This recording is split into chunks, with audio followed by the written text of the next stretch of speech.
हरे कृष्णा।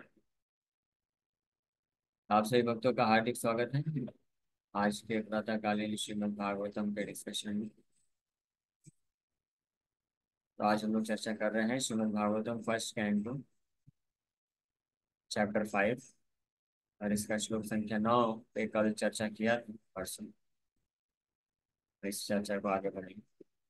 तो नारद मुनि यहाँ पे वेद व्यास जी को उपदेश दे रहे हैं भागवत ग्रंथ की रचना करने के लिए। तो अभी तक नारद मुनि वर्णन किए वेद व्यास जी को कि भवता अनुदिता प्रायम यशो भगवतो अमलम येनैवास्य न तुष्येत् मन्ये तद्दर्शनम खिलम। कि आपने प्रायम यशो भगवता अमलम ऑलमोस्ट अनुदिता प्रायम ऑलमोस्ट नॉट प्रेस्ड, यानी पूर्ण रूप से आपने भगवान की जो विशुद्ध महिमा है उसको वर्णन नहीं किए हैं, इसलिए भगवान संतुष्ट नहीं है आपसे और इसलिए आपको भी संतुष्टि नहीं मिल रही।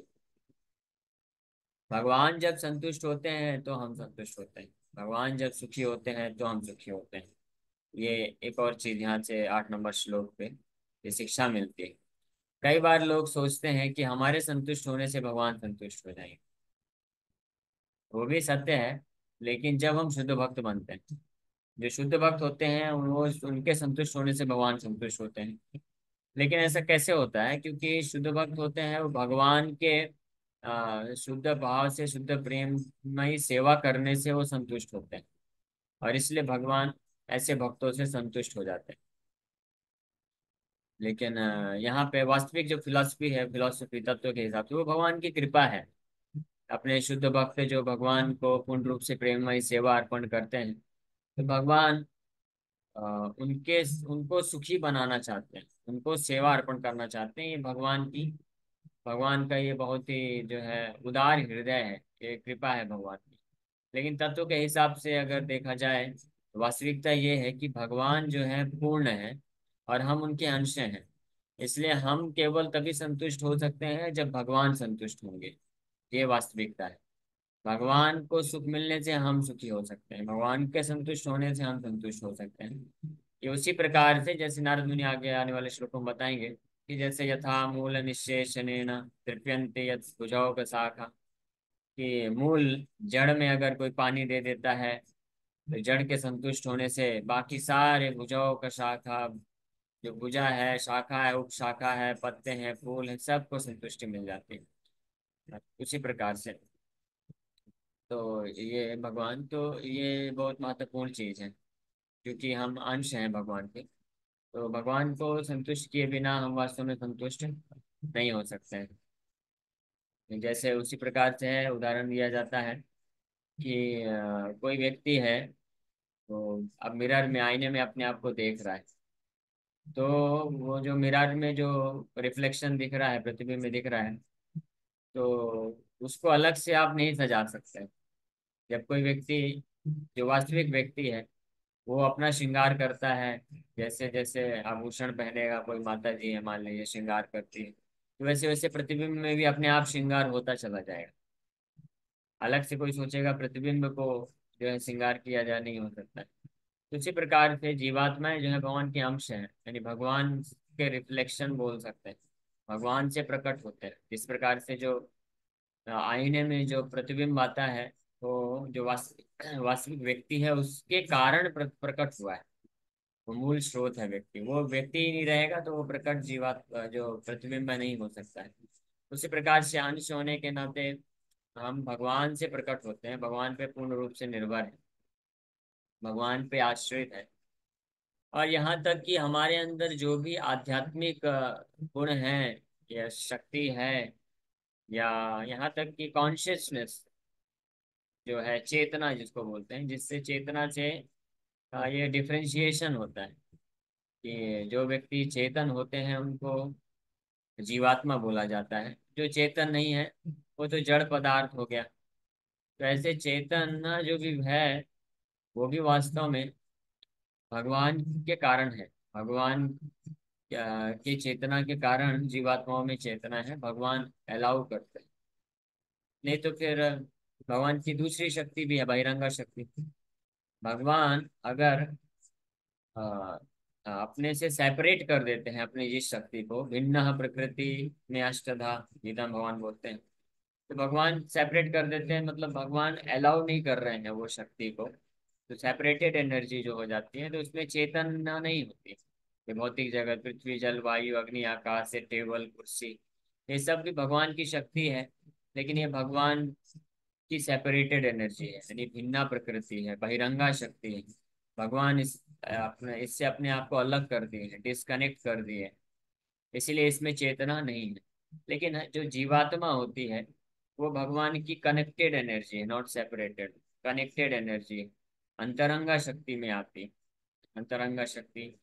और भगवान जो है उसको अलाउ करते हैं चेतना को एग्जिबिट करने के लिए। तो ये भी एक बहुत महत्वपूर्ण कॉन्सेप्ट है, कि जीवात्मा तभी तक चेतन है, ये चेतना को प्रदर्शित कर सकता है जब तक भगवान उसको अपने से कनेक्टेड रखते हैं। तो भगवान से जब तक वो कनेक्टेड रहता है, तभी वो चेतना को प्रदर्शित करता है। जैसे उदाहरण के लिए, जब सृष्टि लीला हुआ था, ब्रह्मा जी ने सृष्टि लीला तो कर दिया, सब कुछ बना दिया, सारे ग्रह बना दिए, स्पीसीज बना दिए, देवी देवता बना दिए, नर पशु, सारे अलग अलग प्रकार की जो प्रजातियां हैं सबका निर्माण कर दिया ब्रह्मा जी ने, देवताओं का भी निर्माण कर दिया।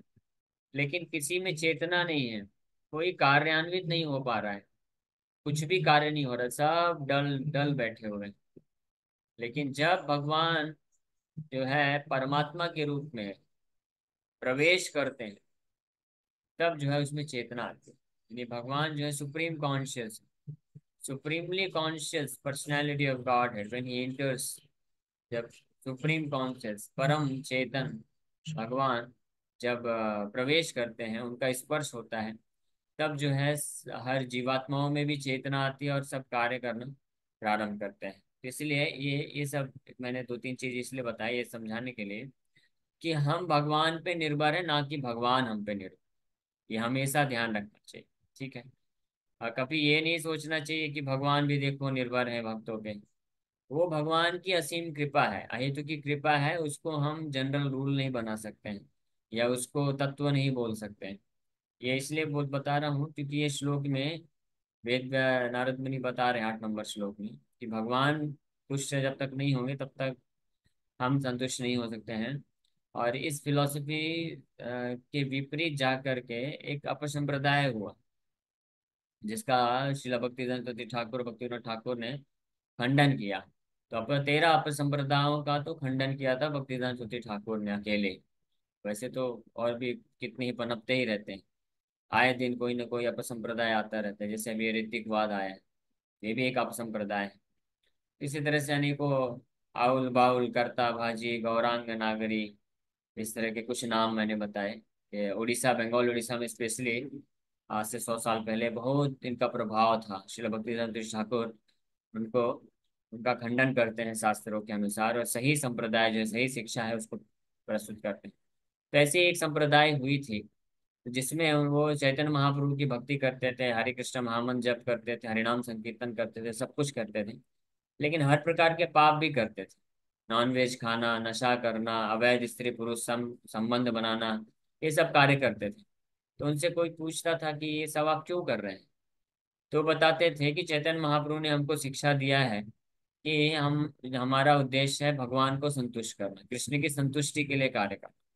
हाँ तो ठीक है, आप कृष्ण की संतुष्टि के लिए कार्य करिए, आप ये सब नशा, नॉन वेज और ये सब अवैध स्त्री पुरुष संबंध करके आप अपना आपको संतुष्ट क्यों कर रहे हैं फिर? आपको वो करना चाहिए ना जो कृष्ण को संतुष्ट करे। तो उनका ये फिलॉसफी इस तरह से डेविएटेड था। वो बोलते थे कि भगवान जो है भक्तों के संतुष्ट होने से संतुष्ट होते हैं। जब भक्त संतुष्ट होंगे तो भगवान कृष्ण भी संतुष्ट होंगे। और हम भगवान कृष्ण के भक्त हैं, हम हरिनाम संकीर्तन करते हैं, कृष्ण को मानते हैं, कृष्ण का सेवा करते हैं, तो हमारी संतुष्टि में भगवान संतुष्ट होंगे। इसलिए हम संतुष्ट होते हैं जब हमको अच्छा अच्छा नॉनवेज खाने को मिलेगा। हम संतुष्ट होंगे जब अच्छा हम स्त्री पुरुष जो है अवैध तरीके से संबंध बनाएंगे, तो हमको संतुष्टि मिलेगी, सुख मिलता है। तो हमको इस प्रकार से सुख मिलता है, इसलिए हम ये करते हैं ताकि भगवान कृष्ण को सुख मिल सके, क्योंकि कृष्ण को सुख मिलता है, भक्तों के सुख मिल सके। तो आप समझ सकते हैं कि ये किस प्रकार का डेविएटेड फिलोसफी है। बाहरी रूप से बोलने में तो बड़ा अच्छा लग रहा है, सही भी लग सकता है किसी लोग को, आप में से भी कोई शायद सोच सकता है कि इसमें गलत क्या है प्रभु जी, ये तो सही बात है कि। और कई बार ऐसा सोचते भी हैं भक्त, कुछ भक्त लोग ऐसा विचार करते हैं कि प्रभु जी भक्ति करने में बड़ा संघर्ष हो रहा है, तपस्या हो रहा है, कष्ट हो रहा है, एकादशी व्रत पालन करना इतना कष्ट होता है। क्या भगवान हमारे हम जैसे भक्तों के कष्ट को देख करके सुखी होंगे? हाँ, भगवान तो दुखी होंगे ना। तो इस प्रकार से कई बार लोग फंस जाते हैं। और इसी का ही एक दूसरा रूप होता है, जब कोई भक्त बनता है और वो भगवान को पूर्ण रूप से समर्पित करता है, तो कुछ लोग ये बोलते हैं उस भक्त को, स्पेशली अगर कोई फुल टाइम डिवोटी बन जाता है, ब्रह्मचारी या सन्यासी बनता है, तो उसके परिवार वाले, सगे संबंधी, मित्र, बंधु लोग बोलते हैं, देखो तुम हम लोगों को कष्ट दे करके उस ब्रह्मचारी सन्यासी बन रहे हो। तो भगवान कभी संतुष्ट नहीं होंगे, क्योंकि जो अपने परिवार वालों को कष्ट देता है, तो उससे भगवान कभी संतुष्ट नहीं हो सकते। इस प्रकार की ये भी, यही जो फिलॉसफी, जो आप संप्रदाय हम चर्चा कर रहे हैं, उसी का एक दूसरा रूप है। क्योंकि यहाँ पे तत्व जो है गड़बड़ हो गया है। तत्व सिद्धांत ये नहीं है कि हमारे संतुष्ट होने से या इस संसार के किसी भी व्यक्ति के सुखी होने से या संतुष्ट होने से भगवान संतुष्ट होंगे, सुखी होंगे। ये सिद्धांत नहीं है। सिद्धांत क्या है, तत्व क्या है, वास्तविकता क्या है? वास्तविकता है कि भगवान के संतुष्टि होने से, भगवान के सुखी होने से हम भी संतुष्ट होंगे और सब लोग सुखी होंगे, और हम भी सुखी को हो जाएंगे, और बाकी अन्य लोग भी सब संतुष्ट और सुख को प्राप्त कर सकते हैं। ये भगवान के संतुष्ट, इसीलिए जो वास्तविक भक्त होते हैं वो वही कार्य करते हैं जिससे भगवान संतुष्ट हो, भगवान को सुख मिले, भले ही उस कार्य को करने में हमको कष्ट हो या अन्य किसी भी व्यक्ति को इस संसार में कष्ट क्यों ना हो। अगर उस कार्य को करने से भगवान को सुख और संतुष्टि मिलती है तो वो कार्य करना चाहिए। क्योंकि भले ही प्रारंभिक रूप से हमको उस कार्य को करने में हमको या अन्य किसी व्यक्ति को दुख या कष्ट मिलता है, हमारा उद्देश्य किसी को दुख या कष्ट देना नहीं है, ये ध्यान रखिए। हमारा दिमाग, हमारा जो उद्देश्य है वो किसी व्यक्ति को सुखी या दुखी करना नहीं। हमारे जीवन का उद्देश्य कृष्ण को सुखी करना है। इसलिए कृष्ण को सुखी करने के प्रोसेस में अगर कोई सुख को अनुभव करता है तो अच्छी बात है, लेकिन किसी को अगर दुख होता है तो हमारा इंटेंशन वैसा नहीं है। अब उसको दुख होता है क्योंकि उसके अनर्थ है, इसलिए ठीक है। लेकिन जो भक्त इस कार्य में, भक्ति के कार्य में लगा रहेगा, दृढ़ता पूर्वक, विनम्रता पूर्वक करता रहेगा, भगवान कृष्ण को जो प्रसन्न करता है, संतुष्ट करता है, कृष्ण को सुख देने वाले कार्य में जब लगता लगा रहेगा, तो वो कालांतर में धीरे धीरे उसका भी हृदय शुद्ध होगा, वो भी संतुष्ट होगा, सुख को प्राप्त करेगा। और जो लोग जो कष्ट और दुख को अनुभव कर रहे हैं, वास्तव में उनका भी लाभ होगा, वो भी जो है धीरे धीरे शुद्ध होंगे, भक्त बनेंगे, और वो भी सुख है, संतुष्टि को महसूस कर सकेंगे। इसलिए जो जेन्युइन डिवोटीज होते हैं वो हमेशा इस बात को अपने ध्यान में रखते हैं। कि भगवान को सुख मिलता है, संतुष्टि मिलती है कैसे? जो भगवान ने आदेश दिए हैं गीता भागवत में, उसको पालन करने से। बड़ा सरल है, ये कोई कठिन कार्य नहीं। भगवान का नाम जप करना चाहिए शुद्ध भाव से, भगवान के लिए सेवा करना चाहिए। अखिल कृष्ण अर्थ अखिल चेष्टा, कृष्ण के लिए ही सब कुछ चेष्टा करना चाहिए। भगवान का सब कुछ है, इसलिए भगवान आशा करते हैं कि सब कुछ मेरे सेवा में लगाना चाहिए। इसमें कोई गलत नहीं है। अगर जब भगवान डिमांड करते हैं कि आपके पास जो कुछ भी है, मानस देह गेह जो किछु तोरा, भक्तिविनोद ठाकुर तो बोलते हैं, मानस देह गेह जो किछु मोरा, अर्पिलो तुआ पदे नंद किशोरा। तो नंद किशोर भी यही बोलते हैं, मानस देह गेह जो किछु तोरा, अर्पिला मोरा पदे। हाँ, हे मेरे जीवात्माओं, कि मेरे चरण कमलों की सेवा में सब कुछ अर्पण करो। क्यों?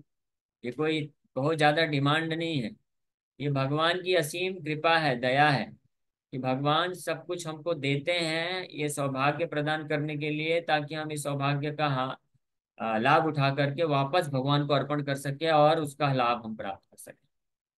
तो देखिए कितनी इंटरेस्टिंग बात है ना। ये अगर आप गहराई से थोड़ा सोचेंगे ना, तो आप इसको समझ पाएंगे कि भगवान को जो भी व्यक्ति कुछ भी अर्पण करता है, हाँ, तो भगवान उस रिटर्न में उसको अपनी भक्ति प्रदान करते हैं और दिव्य आनंद की प्राप्त प्रदान करते हैं, इस भव बंधन से छुटकारा दिला करके अपने वैकुंठ धाम को प्रदान करते हैं। अपने जैसा पोजीशन देने के लिए तैयार है भगवान, सच्चिदानंद विग्रह सारूप्य सामीप्य सालोक्य सार्ष्टि प्रकार की जो मुक्ति है वैकुंठ में, वो भगवान प्रदान करने के लिए तैयार है उस व्यक्ति को जो अपना कुछ अर्पण करने के लिए तैयार हो जाता है भगवान। अब जीवात्माएं, हम जीवात्माएं तो इतने गरीब हैं, इतने गरीब हैं कि हमारा ये शरीर भी हमारा नहीं, हमारे पास तो कुछ भी नहीं।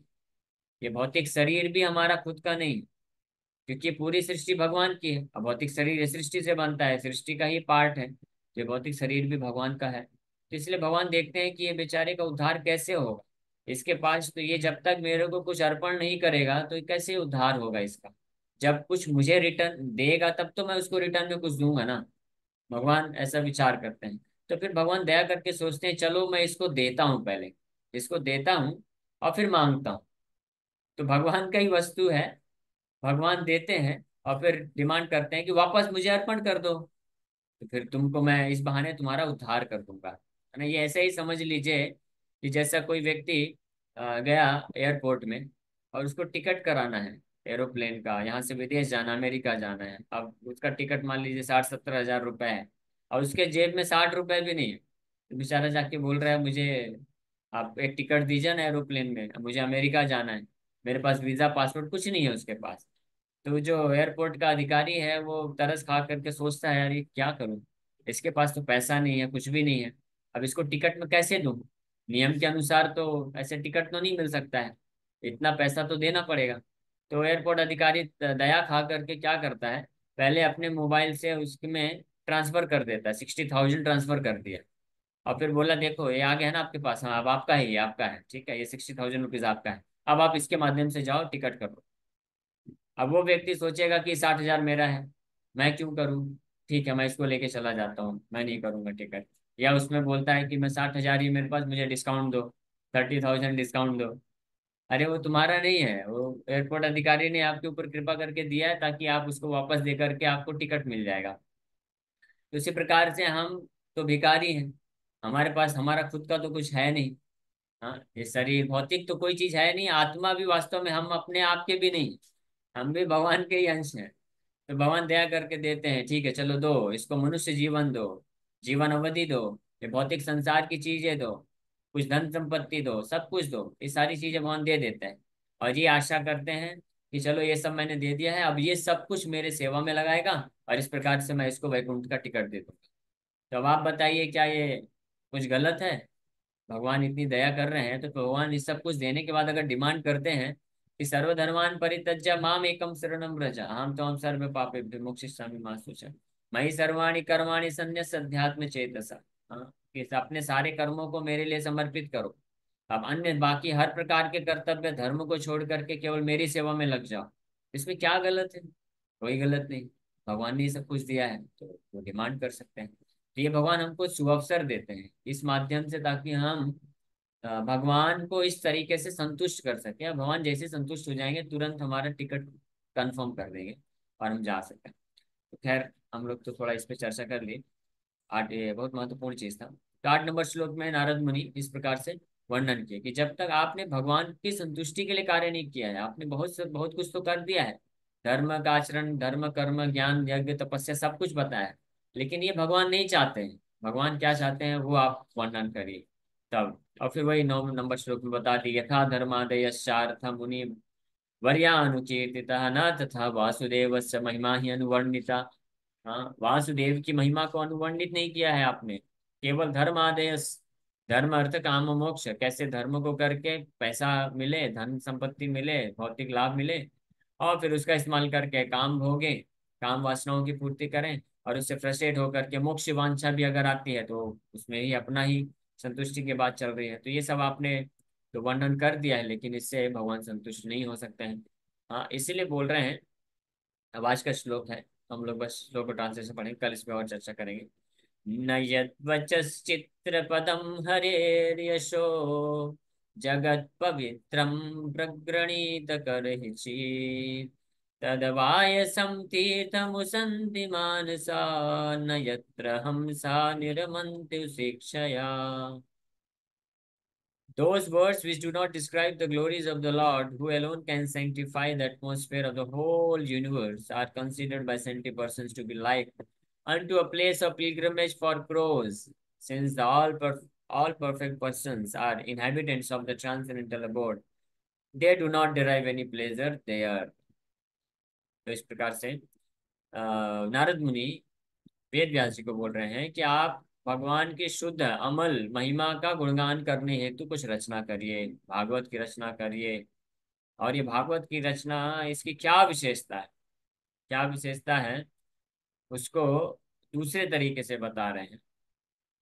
कि जो आपने अभी तक चर्चा किया है, जो भागवत की विशेषता है, वो अगले श्लोक में बताई जाएगी। न तद्वाग विसर्गो जनताग विप्लवो। जो भगवान का शुद्ध महिमा आप गुणगान करेंगे तो वो अगले श्लोक में आएगा। यहाँ पे बता रहे हैं कि अभी तक जो आपने चर्चा किया है, भले ही धर्म को, शास्त्रों में जो भी चर्चा किया है, तो बोल रहे हैं उसका क्या नतीजा है, या वो किन किन प्रकार के लोगों के द्वारा जो है ग्रहण किया जाता है। तो बोल रहे हैं, न यद वचस चित्र पदम हरेर यशो। न यद वचः, ऐसे चित्र पदम, यानी चित्र पदम मतलब बहुत ही सुंदर तरीके से, वचः वोकैबुलरी, यानी बहुत ही सुंदर, बहुत ही अलंकार छंद इस शब्दों का इस्तेमाल करके, या आज की भाषा में बोले तो बहुत अच्छे तरीके से, पोएटिक तरीके से कुछ रचना की गई है। हरेर यशो, लेकिन ना, ना हरेर यशो जगत पवित्रम, पूरे जगत को पवित्र करने की शक्ति रखने वाले भगवान हरि के यशों का वर्णन नहीं। ऐसे प्रगणित कर हिचित तद वायसम तीर्थम। इस प्रकार की जो रचना होती है, बाहरी रूप से कितनी भी सुंदर क्यों ना हो, ये केवल वायसम तीर्थम, वायसम मतलब कौवा, कौवा, क्रोज, तीर्थम प्लेस ऑफ पिलग्रिमेज। तो इस प्रकार की जो रचना होती है वो केवल कौवा, कौवे प्रवृत्ति के व्यक्तियों के लिए ही तीर्थ स्थान होता है। ऐसे ही व्यक्ति जो है इसको पसंद करते हैं। उसंति मानसा न, न उसंति मानसा, मानसा मतलब जो वास्तविक बुद्धिमान व्यक्ति है, सेंटली पर्सन डिवोटी है, लेकिन उसमें उनको कोई रुचि नहीं होती है। यत्र हमशः निर्मन्ति शिक्षया, क्योंकि वो आध्यात्मिक जगत में रहने वाले, आध्यात्मिक चेतना में रहने वाले हंस प्रवृत्ति के लोग होते हैं। हंस मतलब ऑल परफेक्ट, हंस प्रवृत्ति के लोग होते हैं। तो वो लोग इस प्रकार के वचस, चित्र पदम वचस, चित्र पदम मतलब बहुत ही डेकोरेटिव, बहुत ही सुंदर, अलंकृत, इस प्रकार के गायन या सॉन्ग्स हैं, या कविताएं हैं, या लेख हैं, नॉवेल्स हैं, इसमें उनको कोई रुचि नहीं होती। किनको? जो हंस प्रवृत्ति के होते हैं। तो अब यहाँ पे दो दो पक्षियों का तुलना किया गया है, एक है कौवा और एक होता है हंस। तो हंस और कौवे में क्या अंतर होता है? जो कौवा होता है वो हमेशा गंदे जगह में ही जाता है। आप कहीं पे अगर देखेंगे कि कोई बहुत अच्छा सुंदर बगीचा है, वहां पे बहुत अच्छे अच्छे फूल लगे हुए हैं, सुगंधित फूल है, सब कुछ है, लेकिन कौवा अगर उस गार्डन में है, बगीचे में है, तो उस बगीचे में कौवा उसी स्थान पे जाएगा जहाँ पे कोई मल पड़ा होगा, या कोई जो है, कोई पशु पक्षी कीड़ा मकोड़ा जो है मर मर के मर गया होगा, तो उसके पास जाके ही कौवा वहां पे अपना फीस्ट करते हैं, वहीं पे अपना उनका जो है स्थान होता है। लेकिन जो हंस होते हैं, वो गंदा भी जगह कोई होगा तो वहां पे जो शुद्ध चीज होगी वहां पे जाकर के वास करते हैं। हंस का एक और गुण बताया गया है कि हंस जो होता है दूध को पानी से अलग कर देता है। अगर दूध और पानी मिक्स करके कोई देगा तो हंस से पूरा का पूरा दूध पी जाएगा और लास्ट में उसमें बस पानी रह जाएगा। तो ये हंस की क्वालिटी होती है, गुणवत्ता होती है। तो इसी प्रकार के हंस प्रवृत्ति के जो लोग होते हैं, कौन होते हैं? वो भक्त होते हैं, भगवान के शुद्ध भक्त। तो इस भौतिक जगत में रहते हुए भी गंदगी को साइड कर देते हैं। जो इसेंस होता है, जो वास्तविक चीज होती है, भगवान की भक्ति कैसे करना है, सेवा कैसे करना है, तो इस संसार की वस्तुओं को, व्यक्तियों को, स्थानों को, भगवान के जो शुद्ध भक्त होते हैं हंस प्रवृत्ति के, तो वो उसको भगवान की सेवा के लिए इस्तेमाल करना जानते हैं। और जो बैड साइड है, गंदगी चीज है, उसको साइड करके फेंक देते हैं। लेकिन जो कौवा होता है वो क्या करते हैं? वो लोग अच्छे जगह में भी जो बैड साइड है, जो गंदगी है, उसको इकट्ठा कर लेते हैं। तो ऐसे ही होता है कि संसार के जो तथाकथित धर्म का आचरण करने वाले लोग भी हैं, तो वो लोग के हृदय में भोग करने की प्रवृत्ति होने के कारण जो धर्म का असली उद्देश्य है भगवान कृष्ण की शुद्ध भक्ति करना, लेकिन उसमें से भी वो जो है गंदगी ढूंढते हैं। गंदगी ढूंढते हैं मतलब उसका भी इस्तेमाल अपनी गंदी इच्छाओं की पूर्ति के लिए करते हैं लोग। भोग वृत्ति के लिए करते हैं।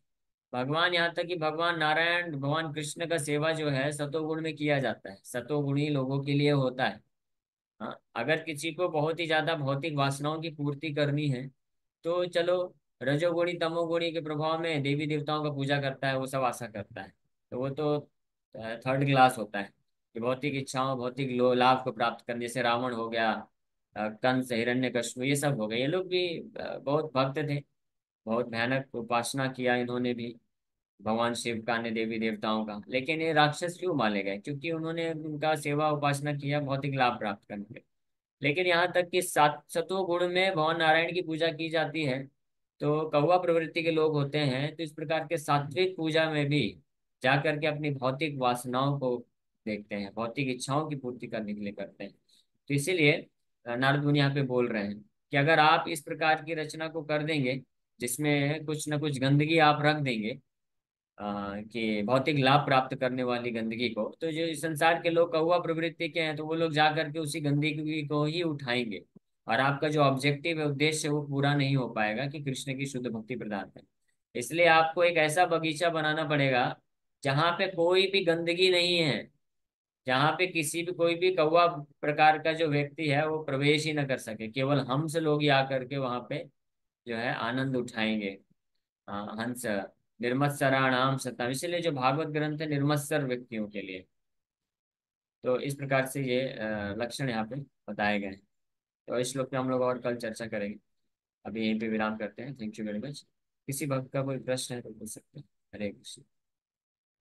यस अनुष्णु। हरे कृष्ण प्रभु जी, दंडवत प्रणाम। प्रभु जी, हरे अभी कृष्ण। आपने जो एग्जांपल लिया हंस और कौवे का, ये प्रैक्टिस देखे तो अपने डे टू लाइफ में एवरीडे होता ही है कि हम इतने अपने जो मटेरियल वर्ल्ड में इतने बिजी ना कुछ पाने के लिए, जैसे अपने को रोजाना अपने घर को संभालना है, ये सब काम करने में बिजी रहते हैं कि हम उन सब चीजों में भगवान को भूल ही जाते हैं। मतलब कि हमको भी उनकी तरफ ध्यान देना है कि हम लोग क्यों आए हैं, मतलब हमारा उद्देश्य क्या है इस जीवन का, कि डिवोशनल सर्विस में जाना है हमको, थोड़ा अपना ध्यान भी देना उस चीज के लिए कि हम उनको मिस आउट ना करें भगवान को, कि जो भी चीज है ये हम कमाने इसलिए हमको नहीं मिल रहा है, ये हमको इसलिए इधर मिल रहा है कि भगवान ने हमको दिया है, और हमको उनको लौटाना है, उनको याद करके उनको सेवा करके, चाहे वो कोई भी माध्यम से सेवा हो। तो प्रभु जी, मेरा प्रश्न ये था, इतना चीज जानने के बाद हम ऐसे फिर भी क्यों नहीं करते? कि हमको पता है, हम लोग रोज लेक्चर भी सुनते हैं कि आप इतना अच्छा बताते हैं, गाइडेंस करते हैं, लेकिन फिर भी हमारा दिमाग उसी तरफ क्यों जाता है कि नहीं यार, मुझे ये काम करना है, ऐसा ऐसा करना है, ये आ जाएगा तो वो कर लूंगा, ये आ जाएगा तो वो कर लूंगा। फिर भी हम लोग इतना फ्रस्ट्रेटेड होकर बिजी रहते हैं, उतना नहीं कर पाते, और घर वाले भी बोलते हैं क्या तू रोज रोज यही करता है, जब देख लेक्चर चालू करके बैठ जाता है, और लेकिन दिमाग में कुछ घुसता नहीं है तुम्हारे, फिर वही करना है तुमको एवरीडे। तो उसमें क्या करना है प्रभु जी? हाँ, तो पहली बात, अच्छा प्रश्न आपने पूछा। पहली बात, ऐसा क्यों होता है? इसका कारण है क्योंकि हम लोग जो है भौतिक भोग करने की तीव्र इच्छा है, इसलिए भगवान के द्वारा जो हमको सुख सुविधा दिया जाता है कुछ भी, जैसे मनुष्य शरीर अपने आप में ही बहुत बड़ा सुविधा है भगवान के द्वारा दिया हुआ, जिसका हम वापस भगवान की सेवा में लगा करके हम अपने आप को भौतिक संसार से निकाल सकते हैं। लेकिन ये जितनी भी सुख सुविधाएं भगवान के द्वारा दी जाती है हमको भगवान की सेवा करने के लिए, लेकिन हम भौतिक भोग की तीव्र इच्छा होने के कारण इसको हम अपने भोग के लिए इस्तेमाल करते हैं। तो भौतिक आसक्ति इसलिए से बन जाती है, तो ये कारण है, भौतिक भोग करने की हमारी तीव्र इच्छा है। इसलिए जब तक कोई व्यक्ति भक्त अपने आप को ये शुद्ध नहीं कर लेता है हृदय को, तब तक वो हमेशा चांसेस रहेगा ही, फंसा रहेगा कि इस प्रकार से भौतिक वासनाओं को पूर्ण करने के लिए जो भी सुख सुविधा है, या तो उसके पास है तो उसको इस्तेमाल करेगा, या नहीं है तो उसके पीछे हमेशा ललायत रहेगा और भागता रहेगा कि और मुझे प्राप्त करना, और प्राप्त करना है। तो इसलिए बहुत महत्वपूर्ण है कि हम ये भौतिक भोग करने की जो प्रवृत्ति है इसको शुद्ध करें, और यह शुद्ध होती है भगवान को हृदय में धारण करके। और भगवान हृदय में धारण किया जा सकता है, सबसे सरल माध्यम है श्रवण कीर्तन। तो जो भक्त जितनी तीव्रता से, इतने अच्छे तरीके से नाम जप करते हैं, और एक कथा जो हम बार बार बारम्बार जब श्रवण करते हैं, सुनते रहते हैं, तो इससे भौतिक भोग करने की जो प्रवृत्ति है वो धीरे धीरे नष्ट होती है। और तब तो हमारे अंदर इच्छा आएगी कि हाँ, हमको भगवान की कृपा से मनुष्य शरीर मिला है, बहुमूल्य समय मिला है, या अन्य जो भी सुख सुविधाएं हैं, वो सबको भगवान के लिए इस्तेमाल करता है। अभी उल्टा हो जाता है, हम भगवान को ही अपनी भोग के लिए इस्तेमाल कर लेते हैं। लेकिन धीरे धीरे ग्रेजुअल प्रोसेस है, तो श्रवण कीर्तन की विधि से जुड़े रहने से धीरे धीरे हम इस शुद्धिकरण की अवस्था को प्राप्त कर सकते हैं, भगवान की सेवा में संलग्न हो सकते हैं अच्छे से। ओके। हरे कृष्ण प्रभु जी। हरे कृष्ण। और किसी बात का कोई प्रश्न है? प्रभु जी। हरे कृष्ण।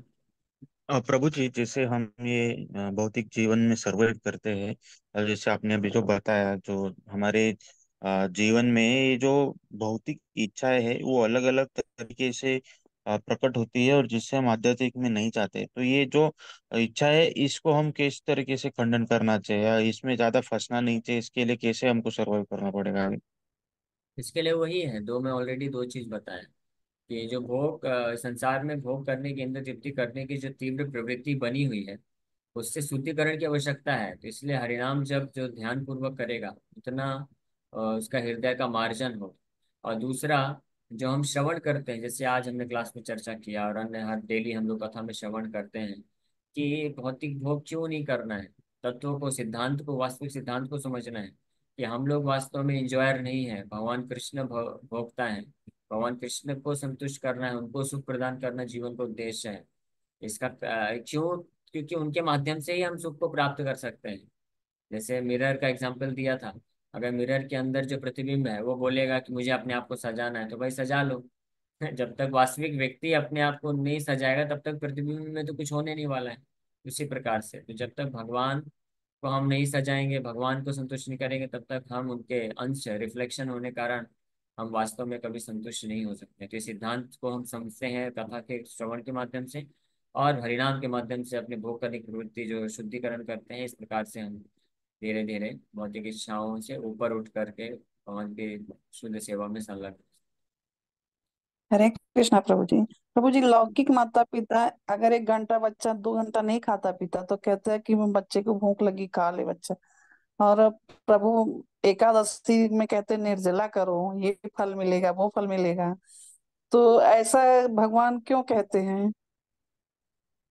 तो देखिए, हम लोग पहली बात तो एकादशी व्रत इसलिए नहीं करते हैं कि हमको ये फल चाहिए वो फल चाहिए।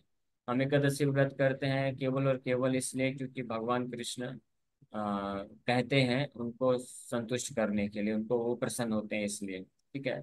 और दूसरी बात, ये आपके प्रश्न का उत्तर मैं दूंगा कि भगवान ऐसा क्यों कहते हैं, उसके पहले कि हम ये नहीं बोलते कि आप निर्जला करिए हर एकादशी। ठीक है, वो एक एकादशी था, तो उसमें भी हमने कोई कंपलसरी रूल नहीं रखा था कि निर्जला करना ही है। हम बोलते हैं कि आप एकादशी व्रत पालन करिए, फलाहार करिए, और अनाज बस मत खाइए, लेकिन भगवान के नाम का ज्यादा से ज्यादा जप करिए। ठीक है। और दूसरी बात जो आपने पूछा कि भगवान, हमारा तो इच्छा है कि हम अनाज भी खाएं एकादशी में, और हमको नहीं खाते हैं तो कष्ट होता है, तो भगवान ऐसा क्यों बोलते हैं, हमको कष्ट क्यों देना चाहते हैं? तो वास्तव में भगवान कष्ट नहीं देना चाहते हैं। भगवान हमको देहात्म बुद्धि में भौतिक चेतना से ऊपर उठाना चाहते हैं, और अपने तरफ जो है शुद्ध भक्ति प्रदान करना चाहते हैं। इसलिए भगवान ये चाहते हैं कि एकादशी के, हाँ, दिन हम जो है ये सब ज्यादा हैवी ना खाएं, शारीरिक शारीरिक स्तर से हम ऊपर उठे। और इसका भी और दूसरा भी कथा है। भगवान जैसे कैसे जब नरक में जाते हैं तो देखते हैं इतने सारे जीवात्माएं जो हैं पाप को झेल रहे हैं, तो भगवान उनके ऊपर दया किए, तो उनके पाप को एकादशी के दिन अन्य जीवात्माओं को जो अनाज खाते हैं उनको दिया, ट्रांसफर किया जाता है। हिसाब किताब तो क्लियर करना पड़ेगा। तो वो भी एक कथा है। तो इसलिए भगवान का उद्देश्य ये नहीं है कि हमको कष्ट देने से भगवान को सुख मिलता है, वो उद्देश्य नहीं। भगवान हमको देहात्म बुद्धि से ऊपर उठ करके हम भगवान की भक्ति में आगे बढ़ते हैं, तो भगवान उससे प्रसन्न होता है। ठीक है, अभी समय हो गए तो यहीं पे विराम करेंगे। हरे कृष्ण। हरे कृष्ण। हरे कृष्णा। हरे कृष्ण। हरे तो हरे कृष्ण। माता माता जी, आपका बड़ा महत्वपूर्ण प्रश्न था, इसलिए मैं उसमें ऐड करना चाहूंगा। आप सुन पा रहे हैं हंसा माता जी और कुमुद माता जी? आपने जानकीनाथ प्रभु जी से बहुत अच्छा प्रश्न पूछा था, तो उन्होंने उत्तर भी दिया था जो भी उनको बोलना था। बट अगर आप सुन पा रहे हैं तो मैं भी इसका थोड़ा ऐड कर सकता हूँ जी इसमें। प्रभु जी। जी प्रभु जी। आप सुन पा रहे हैं?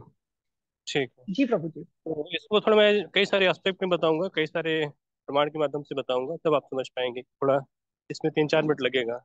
कई सारे प्रश्न होते हैं, इसको 1 मिनट में आंसर नहीं दे सकते, एक वाक्य में नहीं दे सकते हैं, और देंगे भी तो समझेंगे नहीं, समझाने के लिए बोलना पड़ता है।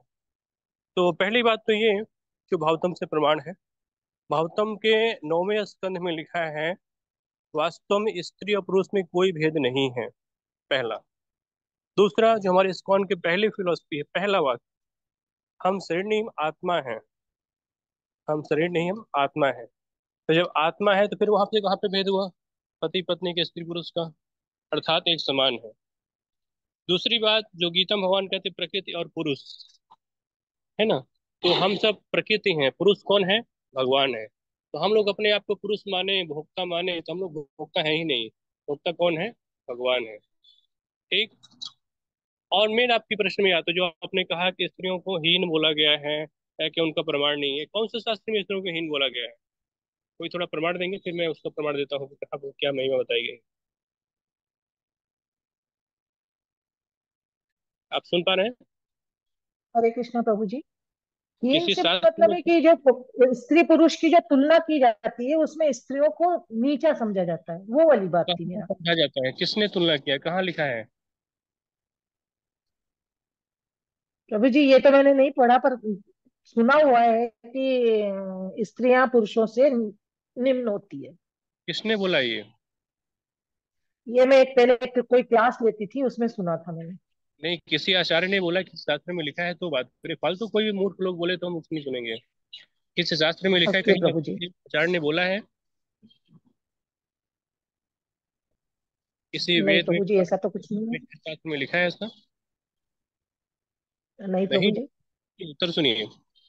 शास्त्रों में इनकी बड़ी महिमा बताई गई है। इवन कुमुद माता जी पूछ रही थे कि कौन से वेद में पुराण क्या लिखा है। मैं भी प्रमाण देता हूँ कि प्रभु जी का टाइम था, वो स्पीकर थे, तो मैं बोला नहीं वहां पे। शास्त्रों में माताओं की बड़ी महिमा बताई गई है। पहली बात तो मैंने बताया कि दोनों में कोई भेद नहीं है। दूसरी बात मैंने बताया सब जीवात्मा है। तीसरी बात हम प्रकृति हैं। प्रकृति माने हम जीवात्मा है, परमात्मा जो है तो पुरुष है।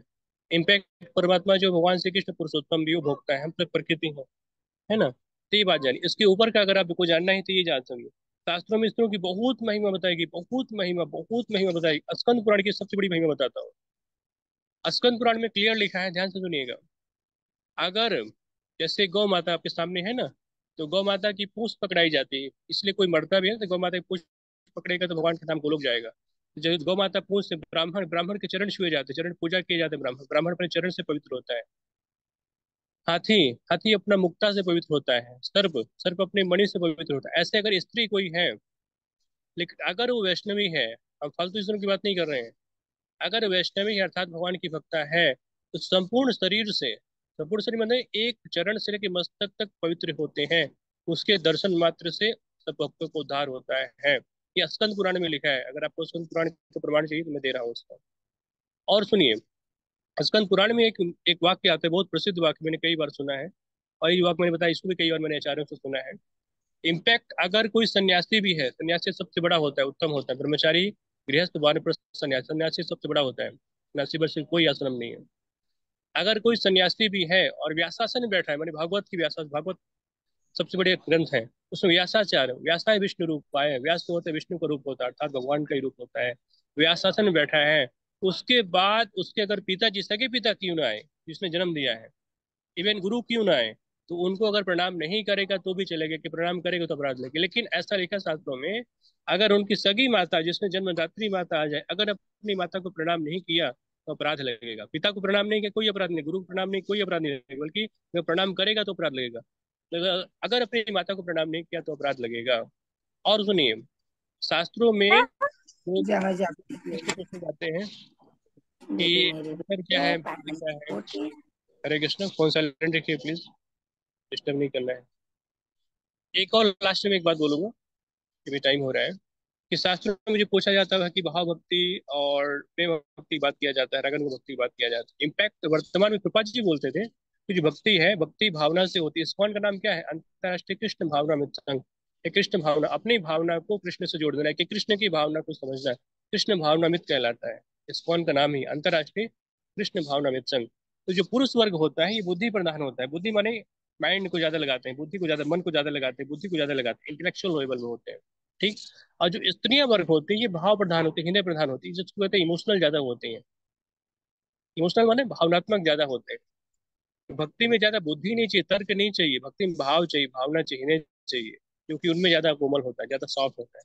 अगर आज भी अगर देखा जाए पूरे समाज में, इस फॉर्म में हो चाहे किस समाज में, मैक्सिमम माता जी लोग होते हैं। कोई कथा कीर्तन देखा जाए, इनफैक्ट हमारे ऑनलाइन क्लास में मैक्सिमम 60-70% माता जी हैं। 30-40% ही प्रभु जी हैं, है ना। क्योंकि वो हृदय प्रधान है, भाव प्रधान है, उनकी भावना हृदय ज्यादा प्रधान ज्यादा उत्तम है। ठीक। तो मुझे लगता है आपके प्रश्न का सही उत्तर मिल गया होगा, संतुष्ट हो गए होंगे और आगे समझ पाएंगे। जी ठीक है। जी प्रभु जी, जी प्रभु जी। हरे कृष्णा प्रभु हरे जी, कृष्ण। करिएगा। एक मिनट एक मिनट, आपके प्रश्न को थोड़ा और उत्तर दीजिए। आपने पूछा कि कौन कौन से वेद में, अरे कितना शास्त्र पढ़ा है, रामायण से लेके भागवत से लेके, और कितने पुराण बता दो, ज्यादा बोलने का टाइम नहीं रहेगा। सीता, सावित्री, दुर्गा, काली, चामुंडा, कितनी देवियां, इवन ध्रुव की माता प्रहलाद, ध्रुव की माता जो है, इवन प्रहलाद की माता कयाधु, और कितने, मतलब मैं प्रमाण बोल बोल के थक जाऊंगा, थक, बहुत सारे प्रमाण है। सबकी माता, इवन कुंती माता है, ये सब कितनी कितनी बड़ी बड़ी देवियां हैं, उनका तो प्रमाण भरा पड़ा है। अब जब पढ़ेंगे ठीक से, सुनेंगे किसी से कि पूछेंगे, तब बता पाएंगे ना, कहाँ प्रमाण कहाँ नहीं है, ये बताइए। आपने बोला था कि देवताओं ऋषियों का, देवताओं ऋषियों को तो है, लेकिन उनसे भी ज्यादा इनका प्रमाण है। देवर से हरे राजा कृष्ण प्रभु जी। प्रकार के होते हैं, उनसे भी ज्यादा इनका प्रमाण है, लेकिन बोलने का टाइम नहीं, इसलिए ज्यादा बोल नहीं पाएंगे। पर हर पुरुषों की भी तो सोचने की स्थिति अलग अलग है, आपने अलग तरह से समझाया। वो जो है शास्त्र, आचार्य शास्त्री जो बोल गए कि स्त्रियों को तो दासी ही बन के रहना चाहिए, उनकी सेवा करनी चाहिए, तो उनका उद्धार हो जाएगा, बाकी कुछ ना करें। अभी सामने ही ना, आपके सामने वो दिए हैं उत्तर ना। अब उन्होंने देखिए किस भाव से बोला, उनका वो भाव वो जानेंगे। देखिए हम सब भगवान के, देखिए इस्कॉन में 9 प्रकार की भक्ति होती है, 9 धर्म के इसको बोलते हैं। तो श्रवणम है, समरम माने सुनना, कीर्तनम माने कीर्तन करना, वंदनम है वंदना करना, अर्चनम है, दास्यम, दास्यम माने तो सेवा करना। तो हम सब भगवान के दास हैं। हम लोग का, जिसका नाम, मेरा नाम है, मेरा नाम वीर कृष्ण दास, प्रभु जी का नाम अनंत रूप गौर दास। तो हम सब भगवान के दास है, भगवान स्वामी है, ये भाव होता है दास बोलने का। अब उन्होंने किस परिप्रेक्ष्य में दासी बोला मुझे मालूम नहीं, लेकिन हमारे इसको जिस माने कि आपका नाम है, ठीक, थोड़ी देर के लिए, तो आपके नाम, जैसे हमारे नाम वीर कृष्णदास मेरा नाम लिखा जाए, मेरा नाम लीगल नेम विनीत तिवारी है, लेकिन विनीत तिवारी मैं नहीं लिखता हूँ, लेकिन साथ में मैं कृष्णदास बोलता हूँ, कृष्ण का दास बनना है, ठीक, कृष्ण का दास बनना हमारे उद्देश्य है। आप कोई मान लीजिए माता जी जब दीक्षा लेंगे, मान लीजिए हमारी बहन, हमारे ग्रुप में श्यामा बहन है, तो श्यामा देवी ऐसे बोलेंगे, श्यामा देवी दासी, तो देवी बोलते हैं, देवी जो कि अपने आप में एक उत्तम है। आराधना देवी दासी, आराधना बोलते लेकिन दासी भी तो किसकी, कृष्ण की दासी, लेकिन दासी से पहले देवी, सामने वाले के प्रभु, प्रभु माने मालिक बोलते हैं, अपने आप को दास समझते हैं। जैसे अपने आप को दास, सामने वाले को प्रभु जी, प्रभु जी मतलब स्वामी होता है, मालिक होता है, और उनको देवी लगाया जाता है, ठीक है। देखिए प्रभु जी की अंतर तो आज के पुरुषों में है, आप सामने ही देख रहे हैं कि आप अलग तरह से समझा रहे हैं। वो प्रभु जी बोले कि बस चाहे जैसा भी पुरुष हो, उसका मतलब सेवा करो, तो आप उद्धार हो जाओगे। नहीं, कृष्ण गलत है। की सेवा करो, कृष्ण की सेवा करो, ये शब्द नहीं बोले हैं। नहीं, अब वो गलत बोले वहां पे, एक्चुअली क्या है कि सीनियर है तो नहीं मैं प्रभु बीच में। जी, नहीं प्रभु जी, नहीं प्रभु जी, इसमें उन्होंने बोला था कि नारायण समझ के उनकी सेवा करो। हाँ क्या? तो ना नारायण समझ के अपने पति की सेवा करोगे तो आपको पूरा लाभ मिलेगा। नहीं, नारायण होना भी चाहिए, नारायण नारायण है, पति कैसे नारायण हो जाएंगे? नहीं, गलत है।